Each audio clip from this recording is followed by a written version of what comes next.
Hello, everyone. Can everyone hear me? Please just comment so I can know.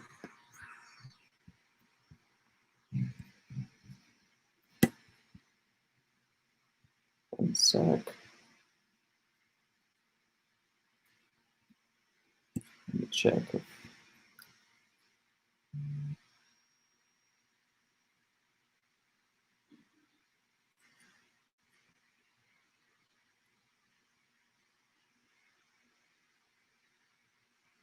Cool.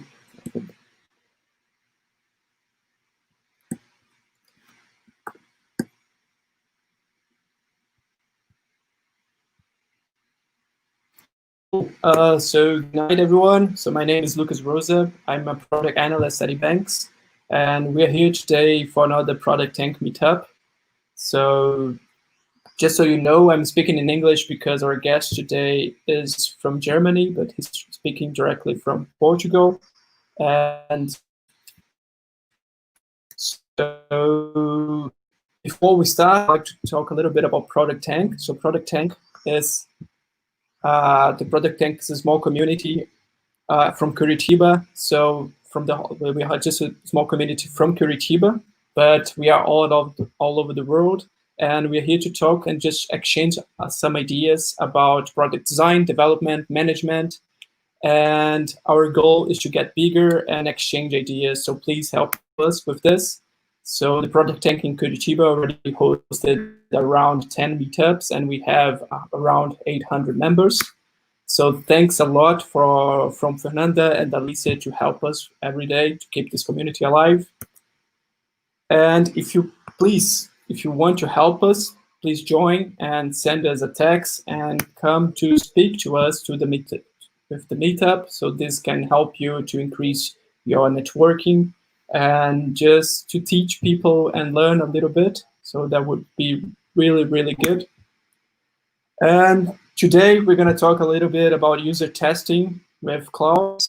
So Klaus is an engineer. I met him some years ago when I wrote an article about amazing prototyping and user testing tool that I love. And so I got to know him, and he decided to share some thoughts with us. So this is really cool. He's an engineer that he found that the current design and development process is too slow. So he decided to build and solve this issue. So he built his own tool. So that's it. So thanks, Klaus. I think the stage is yours. So hello. Yeah. Hello, everybody. Yes. Yeah. Thanks for dialing in. So let me just start and share my screen.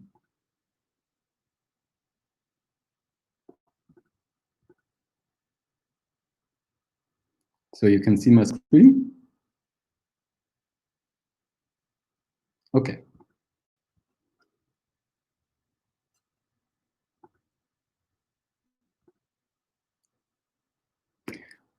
So thanks for dialing in. So today I'm going to talk about user testing with Quant-UX. Before I start with the presentation, I give a short introduction to myself. So as Lucas already said, my name is Klaus Schaefers, and I'm coming from Germany. I have a career in software development and research, and during all the work that I have done, I have felt that there's always a big gap between actually the design and the real product. So normally you design something, and until you have the first learnings, it takes a long time because you implement it, etc. And I always try to make this process faster and also more data-driven. As I said, I'm an engineer, so I like numbers. I've also worked a little bit in machine learning. So this helped me a lot when I was developing Quant-UX. But let me just start. So why should you do prototyping? Let's have a look at a very simple login screen that I've designed. So imagine the users can or have to enter their password and their email address, and then they can log in. And of course, sometimes it's cumbersome to enter the password. For instance, if you're in a hotel, you get this super cryptic passwords, and people have problems entering the data there. That's why normally password fields have now this show button or this little eye, so that you can toggle between a real password box or a clear text field so that people can see the password. And now suppose you as a product manager are given the task to implement this. And as there's no native component, you have to build this by yourself, and your development lead says, well, this costs 10,000 euros or dollars. So the question is, should we implement that? And you have to ask yourself, so does this really generate user value? And by just thinking about that, of course, you can come to a lot of conclusions. Some people say, I would never use that. This is unsecure. Some people say, I like it. But you don't have really hard numbers when you're just discussing in your product team.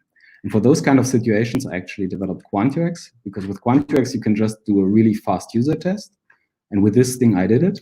And what you can actually see, that 75% of the persons really click on show. So I did the test. I went to the startup center where I developed Quant-UX and asked people to log in into the guest network for the hotel. And I gave them a password that they didn't know. So they had obviously problems entering this cryptic string. And 75% of the people really, really appreciated that they could change actually, toggle the password field's visibility. And by doing this little test that took me in the end 30 minutes to prepare and 1 hour to execute, I actually got a very valuable insight. So most likely it's actually worth investing this 10,000 euros to implement this functionality. And this is just one example, of course. And as I said before, prototyping is all about learning. So the idea is that you want to learn and understand how the user really behaves and what they really like. Because mostly you are sitting there in your project rooms, you're fantasizing, not fantasizing, but you're ideating what are the user needs. You do all this kind of sessions around that. You do brainstorming, etc. You draw a lot of, put a lot of post-its on the wall, and you're super creative. But in the end, you're just guessing what the user likes. And I personally never liked that approach, so I found it much more natural to actually ask the users or to give them something to try out, to play with, and watch them while they're interacting. Because this reveals much more about the real user's intention, their problems, and their needs. As I said, normally in a product development cycle, you have this idea, and then you somehow develop and code it, and then you launch it, and in the end, you learn something. So this process is, of course, very, very long, and you have the problem that you can waste quite a lot of money. So coding costs a lot of money. You need the design upfront. Launching costs money. Normally, this is also connected to doing directly some advertisement. And only then you can learn, for instance, through the use of analytics or from some other methods like interviews or surveys.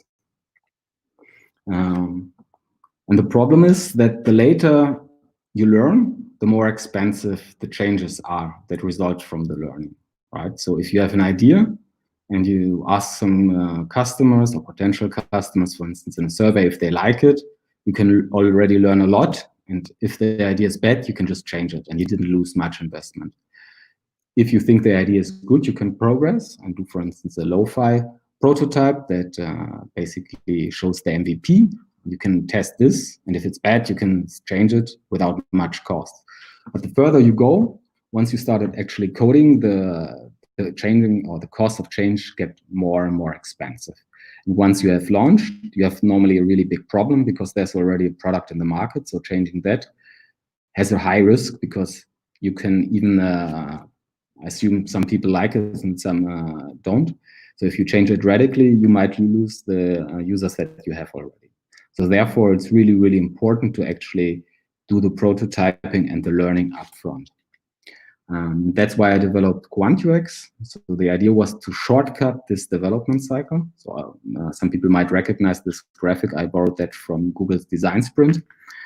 And normally after the ideation phase, the idea is that you actually build a prototype and you do the testing with a prototype and you do the learning from the tests with a prototype.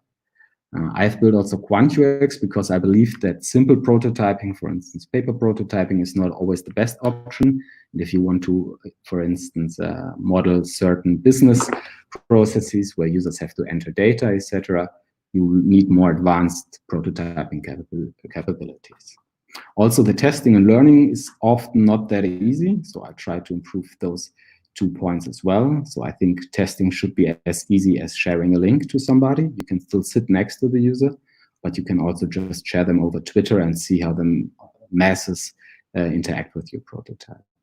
Also, I focused on the learning, so this is a little bit related to my data science background.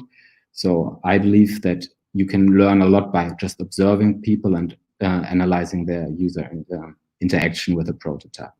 Quant-UX offers there quite a lot of advanced analytic tools, so you can see heat maps, etc. But I will show that later in the demo. Now I would like to talk a little bit about the general prototyping process, how I think it is the most effective and how it should be done.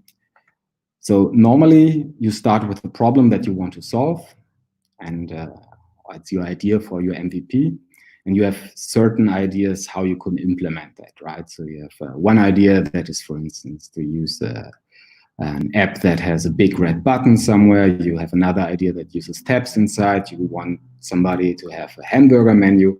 And you have all this kind of ideas, and you have to somehow decide which one is the best. So normally you decide then for one idea, and you can start actually trying to test and validate it with a prototyping tool.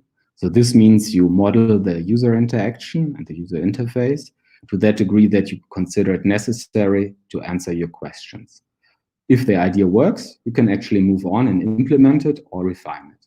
If the idea doesn't work, actually you have to go back and for instance, you have to pick another idea that you want to test.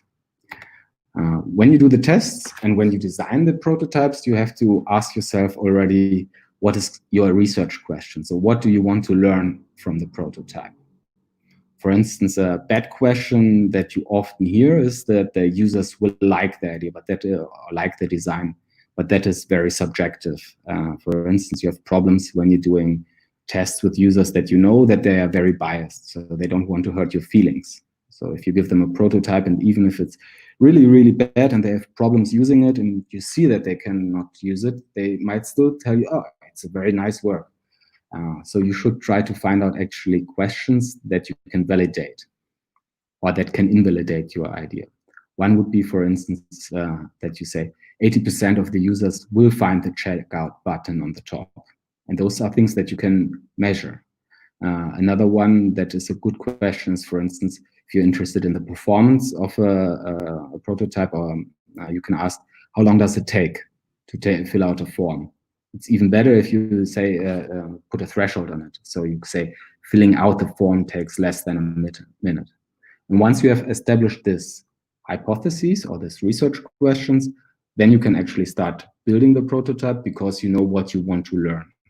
If you build the prototype without considering those questions, you might not be able to actually answer them, or you invest a lot of time in features of the prototype that you don't really need. So you're wasting time again. Sometimes you also have this situation that there's two ideas that are really, really good and you don't know which one you should try. For this kind of situations, people sometimes use A/B testing or multivariate testing. So the idea is you build two prototypes and give them to two distinct set of users and then compare their performance. Question that you could ask, for instance, is that you have a user interface that is working with tabs. So the hypothesis for the first prototype, the idea one would be tabs work well. Users find the tabs, they click on them. The other hypothesis is the hamburger menu is best. So you have to still break this down, of course, into somehow the KPIs that you can really measure. For instance, for the tabs, is like the users click on all the tabs. They are able to explore all sides of the all views of the prototype. And the same would be true, for instance, for a hamburger menu. Once you found out which prototype works best, you can actually implement it. And A/B testing is very valuable in these kind of situations because often the product team is stuck with those two ideas. And in the end, one is chosen mostly through a group or social process, what is not necessarily the best design that works with the users. So really trying it out with the users has a really big benefit on the user experience. There are different kind of tests. So you can do moderated tests. These basically work in that way that you give the user the prototype and you sit next to him and observe his interaction. These kind of tests have a very strong advantage that you get qualitative insights. So you feel how the users like the prototype. For instance, if they get stuck and frustrated, you see that immediately. You can even help them out, or you can ask them for feedback why things don't work.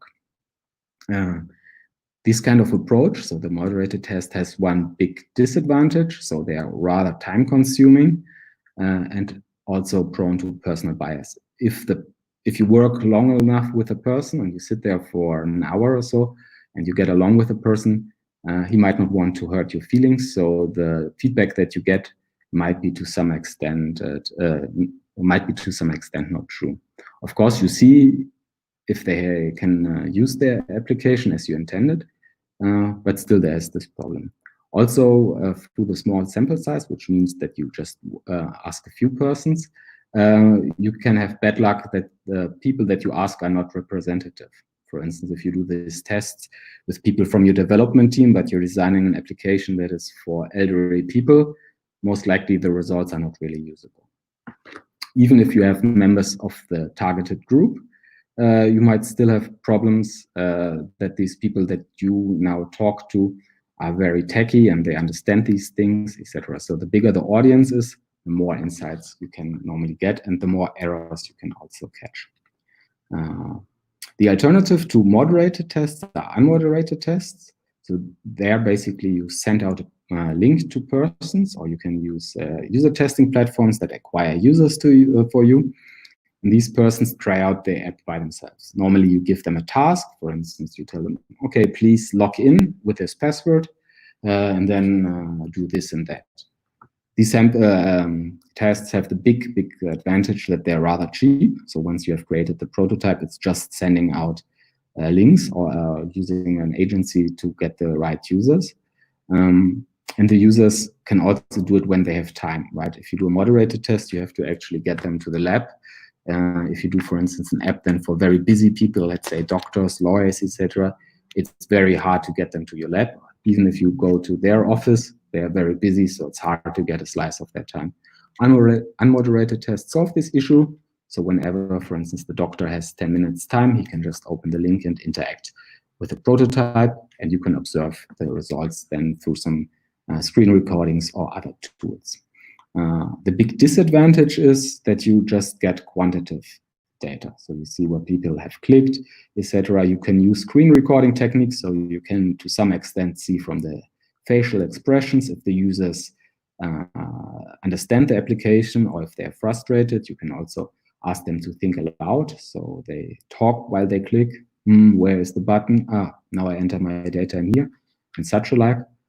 Still, this is very limited, so it doesn't replace really the empathy that you and connection that you can build up in a moderated test when you're sitting next to the user. After you have decided if you want to do a moderated or an unmoderated test, there's also another dimension in prototyping, that is the fidelity of the prototypes. So there's mainly three kind of choices that you have. You can start with a paper prototype. So this means you just take your sheet of paper and you draw the screens on them. You can build wireframes or lo-fi prototypes. So these show basically the spatial ordering of your screen and contain the important elements, for instance, buttons, fields, etc. But they don't contain any color, graphics, or advanced features like animations. And the last type is that you actually do a complete pixel perfect design, a so-called hi-fi prototype. In this kind of prototype, the users can interact like with a real app. There are very advanced tools where you can basically make them feel like real applications. When you decide which kind of prototype you want to build, you can consider the following points. So paper prototypes are really, really easy to do, and they're really, really fast. The big disadvantage is they're to some extent unrealistic. So this might be a problem if you're, for instance, interested in performance. So if you want to learn, for instance, how fast people can fill out a form, these kind of prototypes will not be able to answer this question. It's normally rather hard to collect data because there's no electronic support for that. and they work only with unmoderated tests really well. If you think about wireframes or lo-fi prototypes, they are very fast to produce still. Of course, not as fast as paper, but a skilled designer can then create them in a couple of hours. They have an advantage that they're very focused, so you don't have distraction. For instance, people will not tell you, oh, I don't like the color. Why is this button not blue? Can it be a little bit different blue? Not that blue? Yeah. So every designer has been in this kind of discussions, and you avoid them by doing a lo-fi prototype. The big advantage is already that you can do unmoderated tests and that you can also collect data through analytic tools. If you go to a hi-fi design, they're really, really realistic. You can collect data, but you have the disadvantage that they're actually a little bit slower to create. And normally the creation of such a prototype involves already several rounds just with a product team to get to an acceptable prototype that you want to present. Also, there's this danger of distraction that I mentioned before. Users might actually not discuss the usability questions that you have, but they might be hung up on some details that actually do not have much value for your research question. Of course, there's still the possibility that you might learn something from that, but and that might be very valuable. But the task why you did the prototype is still not answered. As I said, you can have basically the choice between qualitative and quantitative tests. So this relates, of course, also to the research questions that you propose.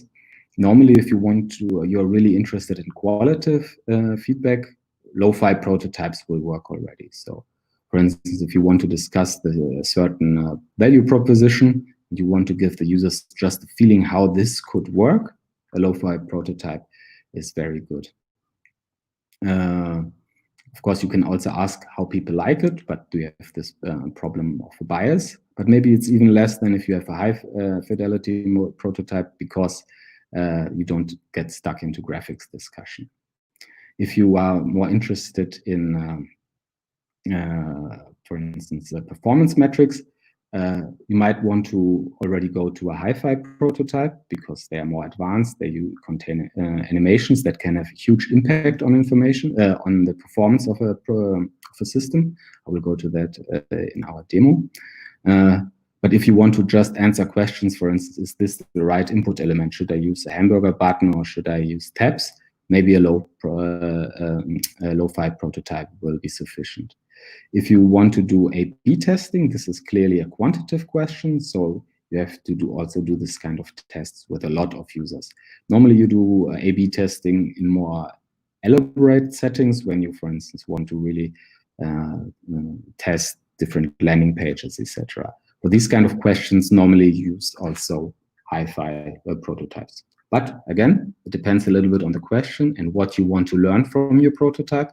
If you can do the same learning from a lo-fi prototype, it's normally a better choice to do a lo-fi prototype as it's faster to do. So your earnings come earlier into your process. One question that is often related to prototyping is how much users should you actually use? There's a common wisdom from the Nielsen group that say that you only need to do 5 users. I believe this is actually not true.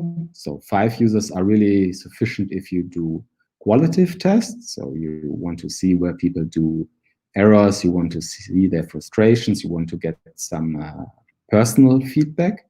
But if you want to really measure something, for instance, error rates or times, how long people take to fill out a form or end a process, you need more users. So research normally suggests that you should have at least 30 users, more are even better. If you have less users, there's a high chance that the sample size is too small. This means that the results that you see can be just random because you were, for instance, lucky and you got 3 users that are very techy, so they knew how to use, they know how to use the application, so everything works fine. But if you go to a larger sample size, you would see that actually some people don't understand this. Of course, it's also good to continue monitoring the user interaction when you go live. you have a launch, you can still do more learnings. For these kind of tests, normally platforms like Google Analytics or Adobe are used. But this is out of the scope of prototyping. As I said, once you launch, you have already done a severe investment in your solution. And when you only start learning then, it's actually too late. So all the mistakes or that you have done during the development, and it's rather sure that you will do some because they're based on assumptions, will be really costly to revert and fix. So now I will change and I will go to Quant-UX to do a little demo. So Quant-UX is a prototyping platform that I've developed, and it addresses exactly this iterative prototyping cycle that I have just explained. Once you have created an account, you can go to your prototypes page. So this is similar to a lot of other graphics tools, and you can just create a new prototype. So let me just start, and I create a test prototype. I choose an iPhone as the screen resolution, and I click on create. And now you see that there's the canvas, so it's rather empty. So I can decide if I want to import screens. So this means I can import graphics that I've done with another tool, for instance, Figma, or I can just create empty screens. So I create now an empty screen. Now you see that there are more tools available. The most important part are the widgets, and this is also one aspect that distinguishes Quant-UX a lot from other graphic tools, for instance, Sketch or Figma, that everything that you see in here are real widgets, so they work when the user interacts with them. For instance, if we take this checkbox and we place it in here, this would work if the user clicks on it. So we can actually launch this prototype in our simulator. We click just on simulate, and you can see that now the design was loaded. If I click on the checkbox, you can see that I can actually toggle it.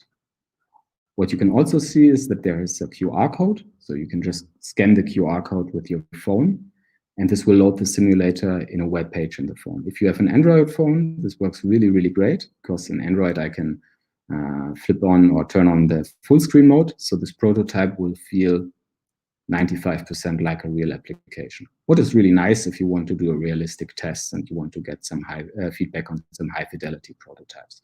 For low fidelity prototypes, this doesn't matter too much, of course.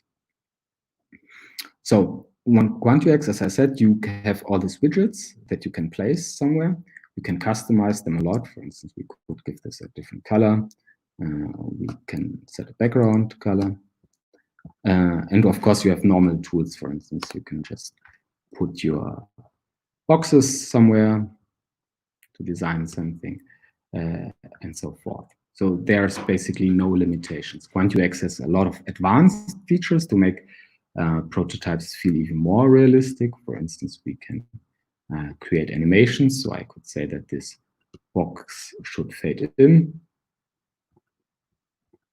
So you can see it fades in, and so forth. One feature that sets Quant-UX apart from also other prototyping tools is the capability that you can actually use logic to make your designs or prototypes even more realistic. For instance, we can put a button here, and then we say if the user click on this button, they should go to one page if the checkbox is clicked, and to another page if the checkbox is not clicked. So we could just create here a screen, and we say this is the green screen. So the people go there if they have clicked on the checkbox, and they go to the red screen if they didn't click on the checkbox. What I have to do now is I can create here a logic element, and I can just place it on the canvas. Then I link the button, and I can create two more links. So I can say from the all element, we can go to the screen 1 or to screen 2, so the red or the green one. Now I can create rules. So I say I go to screen 1 if my checkbox widget is not checked. And I go to screen 2 if it's checked. So if I launch now the simulator, it's checked, so I should go to green, and I go to green. If I launch it again, I go to red.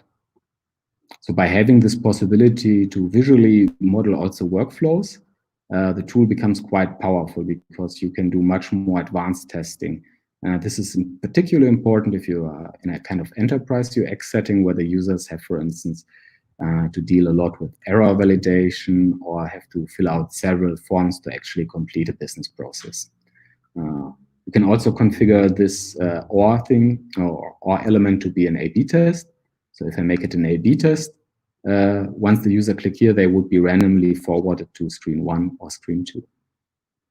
And once you have created this prototype, you can actually do something really cool with Quant-UX that you can't do with other tools easily. You can just share the prototype link, so that you can do with other tools.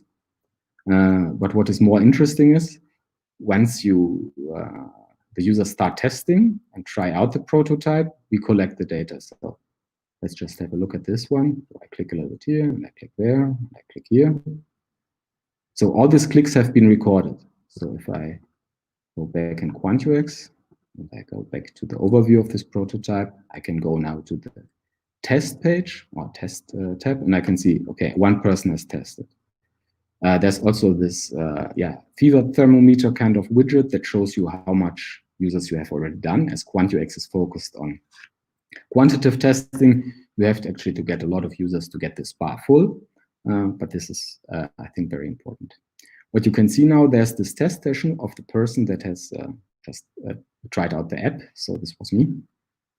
And with Quant-UX, you get immediately a screen recording for free. So you don't have to install any software on the client's app. So this works also over Twitter, etc. And by just looking at the session, I can learn already a lot about the users, for instance, if they click at the right places or not. Furthermore, there's a dashboard section. So in this dashboard section, I can, for instance, see how many users I have had. I can see the test coverage. The test coverage is, for instance, is related to the amount of pages that the persons have seen. So if a tester cannot explore the entire app, your prototype is most likely not okay. You can also see, for instance, the test duration. You can also use Quant-UX to build surveys. This is a more advanced feature that I don't show. And you can create tasks. I will show now on another prototype how you can actually use tasks. So if you take a look at this prototype that I've built, this is more advanced. And the research question that I had was actually if animations help in a product. So do the users recognize animations more? And what I've done is basically I've created a very simple shopping application. So it looks rather much like Amazon. So that's why it's also called Shopperzone. And the users start at a page so they can buy a product. And once the item is bought, they are forwarded to two screens. So the first screen looks like this. So there's no animation, it's just static. And the second screen is animated. So you can see that the little shopping cart and the number slide in afterwards. So this is just a very, very tiny difference in the design. It's just an animation, but as you can see later, it has a huge difference. So I created this prototype and I shared it with a lot of users in Twitter and some usability use groups. So I got 96 users, what is pretty nice. And what I can do now is I can go to my dashboard and I can actually analyze how those people have interacted with the prototype. So I can, for instance, create tasks. For instance, let's just create one error. So if users do an error, I can measure this. For this error, and I have to record now a flow. So I start that. And now the app, the simulator starts. So I just have to do the flow that I want to measure. So this flow is, for instance, contains buying the item, but then not clicking on the checkout, but clicking here, and an error screen is shown. So if I want to know how much people have actually seen this error screen, I have now created the flow for this. And I can see basically what is important is the people, they have seen the start page, and they have ended at the error page. So if I save this, I get immediately analytics, and I can see that quite a lot of people, so 47% actually had problems finding the right button in the beginning. So half of my people actually stumbled across this error screen. In this prototype, this is not a problem. It was designed to be, they're not perfect. But in other prototypes, this could be very revealing that there's something wrong with your application. What is also very interesting, as I said, so there's two different kind of screens. The first one was animated and the second one was static. So I can program the flows or record the flows. This flow basically measures that people that have seen the animated page, once they leave it. And I've done the same for the static. So it's just the not animated version and then the end screen. And I can see a big difference. So the animated prototype, the users are much faster to click on the icon in the top, whereas in the static version, they are 30% slower. Also, you can see the number of interactions, so these are the clicks.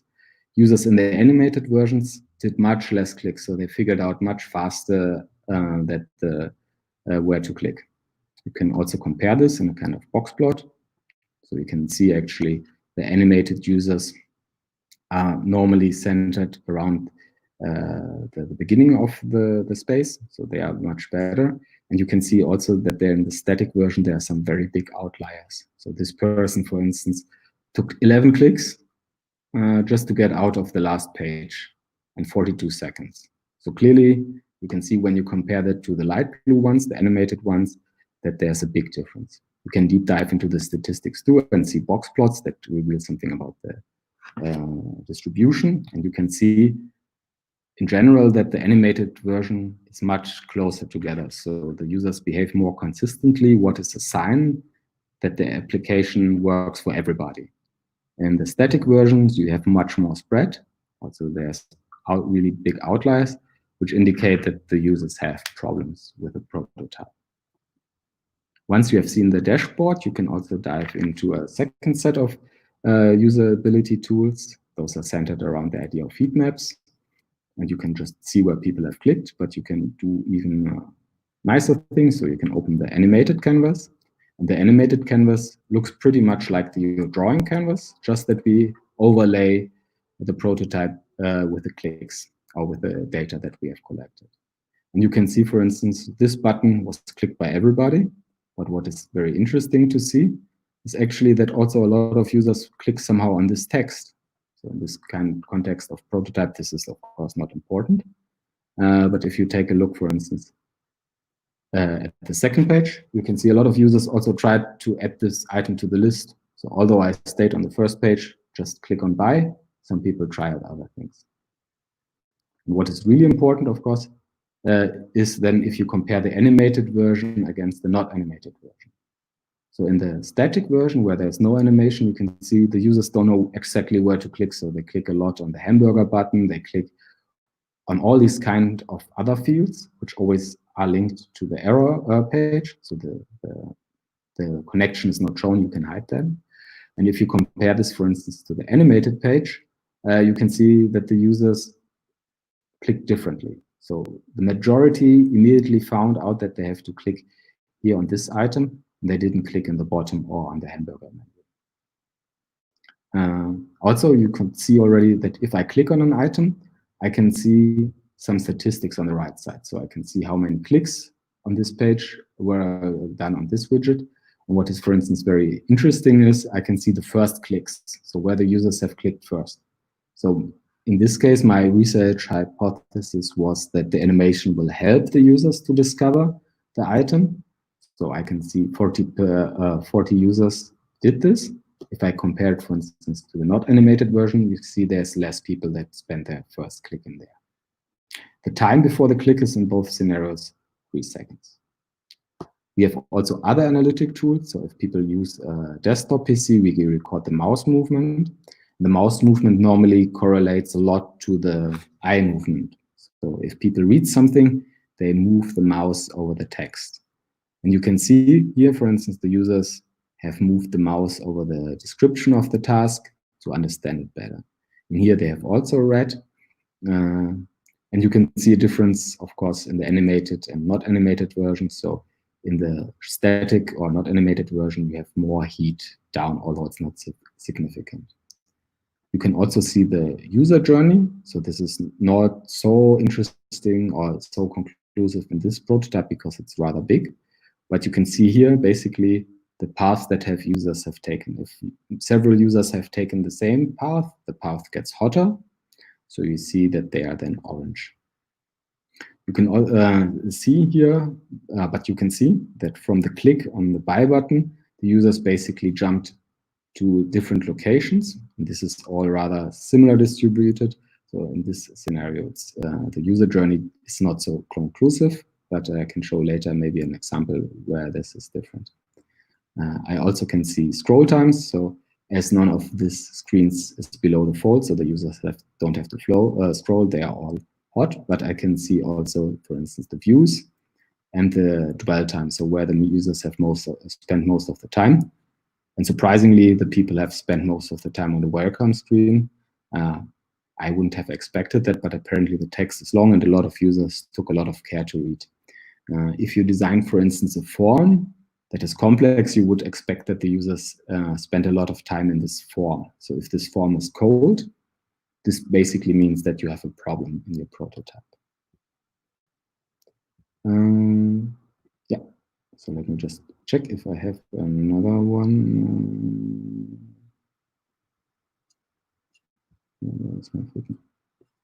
No, I cannot find now another good prototype.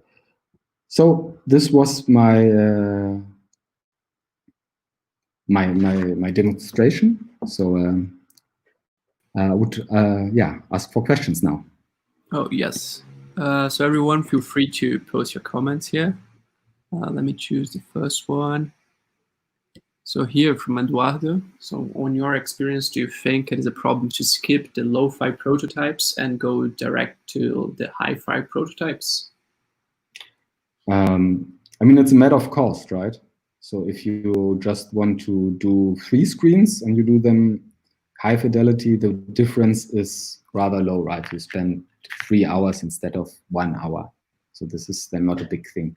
If you talk about a big prototype, so some people do prototypes with hundreds of screens, and you would model all this in high fidelity, of course, you do a big investment up front. And then if you learn that your design doesn't work, you waste the time and money, right? And you can avoid that, of course, by doing lo-fi prototypes. So normally, I think lo-fi prototypes are really good in the beginning when you have a lot of doubts. And the more you know, the more you can actually invest in hi-fi prototypes. And Bruno asked, how do we know how much money prototypes will cost, lo-fi and hi-fi? I mean, how to measure it? I mean, basically, you have the cost of the designer that is doing it, right? So, I mean, there's several other people involved, but in the end, it boils then down to how much time the designer spends really working on the design, right? So it's just the designer hours. And then this is hard to answer, right? So if you have want to do a super sophisticated thing with a lot of animations, of course, this takes much more time. So this can be easily 10 times the cost for a lo-fi prototype, I would assume. And I think the idea is to prototype is to spend less time on coding before knowing what to do, right? Yes. So, and you can save money on coding that's probably way more expensive than designing it, right? Yes. Of course, designing is still cheaper than coding, right? But because you're much faster. But still, you can save also on the design, right? So, and often, in your experience, do you have a way to convince like managers that it's most important to spend more time studying and learning and prototyping than going straight to code? That's I think through Apple, the importance of user experience is aware, or most managers are aware of this, and they are very open to prototyping now. So if you make them clear that there are some questions that you can answer with a prototype, normally they are very happy actually to get also some feedback. If you talk to managers, of course, then hi-fi prototypes are normally, or let's say other stakeholders in your company, my experience is that they don't perceive lo-fi prototypes as good as hi-fi prototypes because they look simplistic. So you might look lazy, let's say it like this. So sometimes it's easier to sell your story if you come with a really polished prototype. So you have to know a little bit your stakeholders there, how they react to that. Of course, then you get numbers, right? So this was also one thing from Quant-UX. What is very nice is that you get this KPI, so you can give your management actually solid numbers to do the decisions, or you can justify why you did the investment. Right, so this is a nice thing. Definitely. Stephanie asked, she said, what a great tool. Can we have conditional actions according to what was written in the test field? Yes. So in this dialog, the options change depending on the selected widget. So if you have a text field, you can choose then between equals. So if the password is, for instance, 5, or you can have a contains operator. So there's several options. And this depends then on the widget that you have selected in the rule. Oh, that's amazing. And let me see, Flavian, he asks, I'm used to design with Adobe tools like Adobe XD. Do you plan to make an export possible from Adobe XD? You mean from Adobe to Quant-UX? Or to Adobe? I think it is like import from Adobe to Quant-UX. Yeah, at some point I might do that. So currently I'm running Quant-UX as a hobby project. So my time is very limited. So I just finished 2 weeks ago the Figma integration. As I find Figma much better than Adobe, it most likely stays for some time like that. That's amazing. And just so people know, so did you build Quant-UX by your own? How was the beginning of this project? Yeah, as I said, so I was a little bit frustrated by the development process or projects where I was in, because things moved slow and we throw a lot of code away that you could have basically avoided by testing early. And then that's when I started doing Quant-UX. And yeah, I did it all by myself. So I took myself a year to build a prototype or build the Quant-UX. Yeah. So I did this basically in 1 year. So that didn't work out fully. So being alone is not the best thing to do a startup. So I took a normal day job, and now since 3 years I'm running Quant-UX as a hobby. It's amazing because you have a lot of options like Figma and Adobe XD. They are quite expensive tools, and they are the worst for me, in my opinion, to do user testing. So when I found Quant-UX, I found it was amazing, like what you can do with it. Yeah, it depends a little bit. So there's, of course, you asked me about prototyping and management. So although there's this notion, of course, within the design community, I've learned there's not necessarily the notion of, or the importance is not clear to everybody. Right? And maybe it's an ego thing, right? So you have the danger that actually your design doesn't work, right? And Quant-UX would tell you that. Yeah. And I think it's the last question here. So Eduardo asked, how do you usually convince the team before going to prototype to make the right questions without biased validations? Do you have a method for that discussion around the team? No, not really. So I mean, normally I try to insist that these research questions are measurable.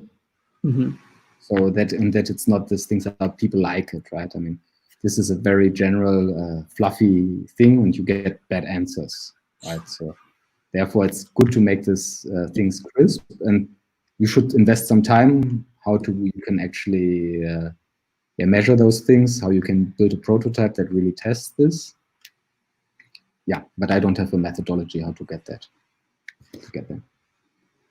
Let me check here, and just so the last one. So Flavian just said that thank you for the answer. It's really impressive for a solo project. This is something I did not know and I wanted, but definitely useful. Yeah, thanks. So yeah, I'm also impressed. So thank you, Klaus. Thank you for your time. And I hope you the best and probably good night. I don't know if you have something to share before we end this broadcast. Yeah, it was a pleasure to join. So I hope I could inspire you a little bit to think about prototyping. So not necessarily with Quant-UX. There's a lot of other tools that are also good. It depends again on your focus. But it's important to not waste your time on bad ideas. So sort those out early. Cool. Thank you very much, Klaus. And thank you everyone for joining us. And see you next time. Yeah. Bonne Bye. Bonne noite.